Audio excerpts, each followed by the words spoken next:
Yes. Sorry. Do you think we should begin now? Is that what Yeah. you think? All right. Maybe I'll just. Are they both going? Yeah. Oh, okay.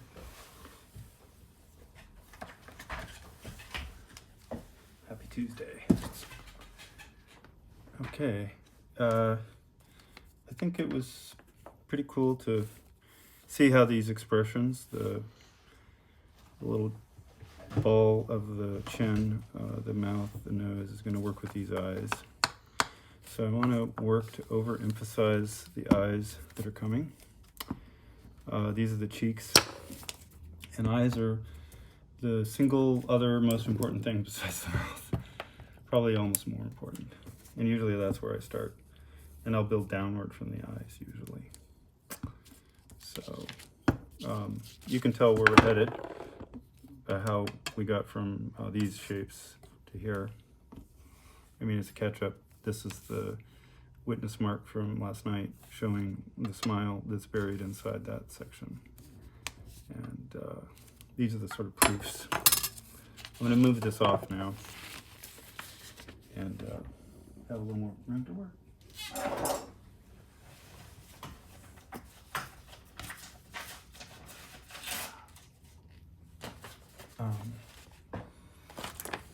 Here we go.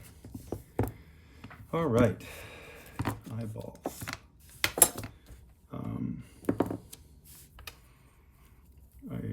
I have bad a piece of metal shrapnel came off at my thumb, but Cologne fixed it. And it's just part of the game. This is really hard to work with, really tough. So I know that it's probably very early, but I'm going to use the pasta grinder. I don't know if there's any visual you want on that. Do you know where the handle went? Pasta grinder? Oh, it's right there. There it is. Yeah, I just think it's a really necessary device when clay is cold. So I don't know if you pick the camera up or care, but I don't know if you can even get any light on that. Yeah. Okay. So this is pretty tough to work with. So I'm simply gonna, yeah. Now you see how bad the clay is? It's just coming out like chaff. It's terrible. So this is not the, I can't work with it. Oddly, you could probably, bundle that up, and this is actually going to soften the clay, and since you've completely rearranged its molecules, it now is easier to work with, even though it's mush. And that's actually probably, feels like you could get a good texture out of it. I'll put that on the side, but it's not going to be it's not going to be useful for the eyeball. Let me see if something else can do that.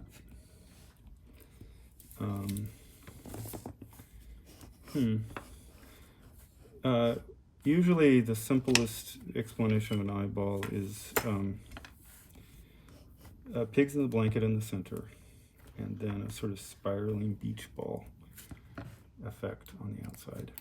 And by the pig, I mean it's going to be white, and the blanket's going to be black. So this is the pupil. I'm going to make it twice as long as the head because there's two eyes. Although this is probably way too big. To have a pupil this size on a character that big, who knows?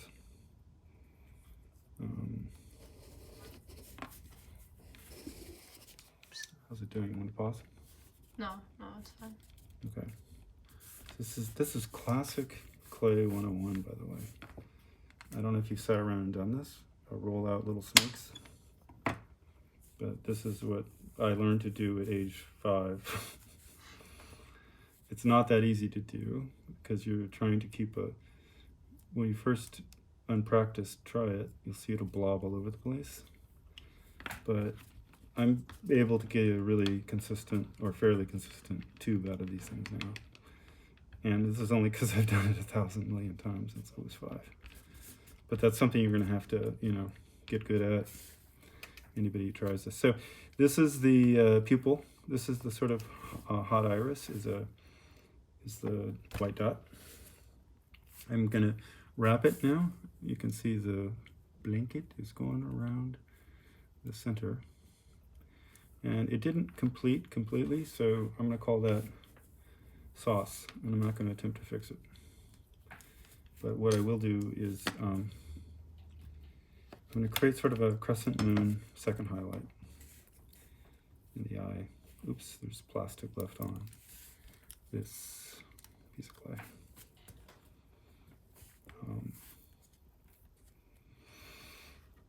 The second highlight is, I'm just going to do a little thin white with a very thin black. And I'm going to try to extrude this out to the full length of that longer snake. Okay. So this, what you... Can I move this? Yeah, oh yeah, please. You put it right there. Actually, that's good. I'm going to need it. Good. So this white is going to go toward the pigs in a blanket. And I'm going to sit it right on the seam just because then the reflection is kind of sexy and doing something beyond just a single dot. It's doing that extra crescent moon highlight thing that old masters would do. So I finished another little piece because this wasn't quite long enough. This, by the way, is much longer than I need for this particular character. But sometimes you get a certain size and you just have to work it down smaller and smaller. This is really ragged. You know, the crescent moon is here, the circle's there. When you watch it over time, this will wobble and make more sense or less, but it is kind of organically shiny a little bit. So, all right. I tend to use like things that make a speckled hazel blue, and the yellows make it greenish, I guess, but I'm not going to. So this clay is really soft, so that's what I'm going to work with today. I kind of look forward to working in a warm environment finally, because it would allow a lot of manipulation of clay without me fighting it so hard with my thumbs and fingers. And then you let it cool down, and it's as good as anything to cut. All right, so all I did was compress the sandwich. You saw it was sort of like this, now it's like this. And my goal is to create a spiral at an angle, ultimately sort of at a slant. So imagine I'm going to keep stacking the cordwood at that angle, and this is going to help me eventually create a spiral. I'm making a texture that's going to roll all the way 360 around this thing eventually. The key is, if I cut it at this angle, these will all be fat again, because it is at an angle. So I have to, this is about what I would want it to be, but the truth is I have to do it more because it's at a slant, and that means it's going to look fatter once it's cut at a 45. Hopefully that makes sense. Mm-hmm. So I'm pre-shrinking the distortion, hoping that then now it will be twice as fat, almost twice as fat is what it looks like here. All right, that's pretty much it. And then you just have to create the wrapping. You know, there's a certain thickness of a pupil, and so you wrap it like it's animating now as a sort of spinning radius of lines, all emanating from the center.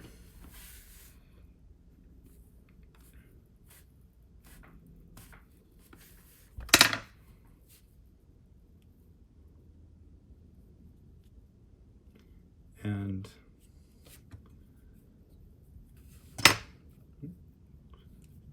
I'm going to go in and fill in the negative part I didn't first wrap it with. probably needs to be compressed a touch to fit in there. But yeah, I'm putting the blue with the white so it continues to alternate properly from color to color. It doesn't double up a blue on a blue or a white on a white. Now you can simply just open this up a little bit, let's see it like that. You just curve it out, open it up, and then this stuff will pack back in. Right now it wouldn't fit, but instead of trying to shove stuff, you just curl it, and that opens up the area to put the texture back in. And then I can use the rest of this. All of these lines are just a spinning, like a concentric spinning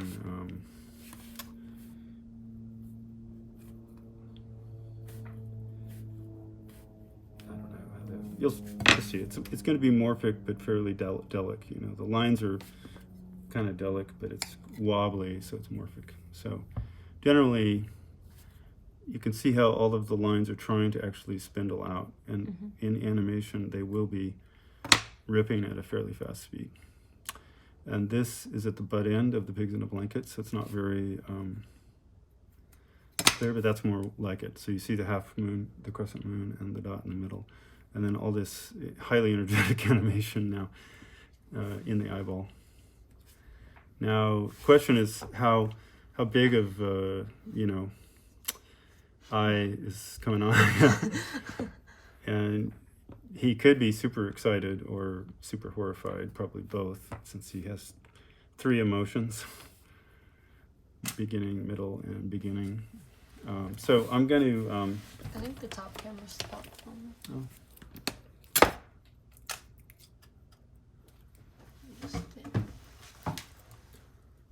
Oh, Didn't get it? the SIM card is Ah. full. Do you want to take a break, and do you have a second another SIM card, or do you need another one? I can empty this. I don't know how long. How long would it take? I'll take a break, but take 5 minutes or 10 or what? Yeah, maybe 5. Okay, Just it's all good. I can work on some snoot textures.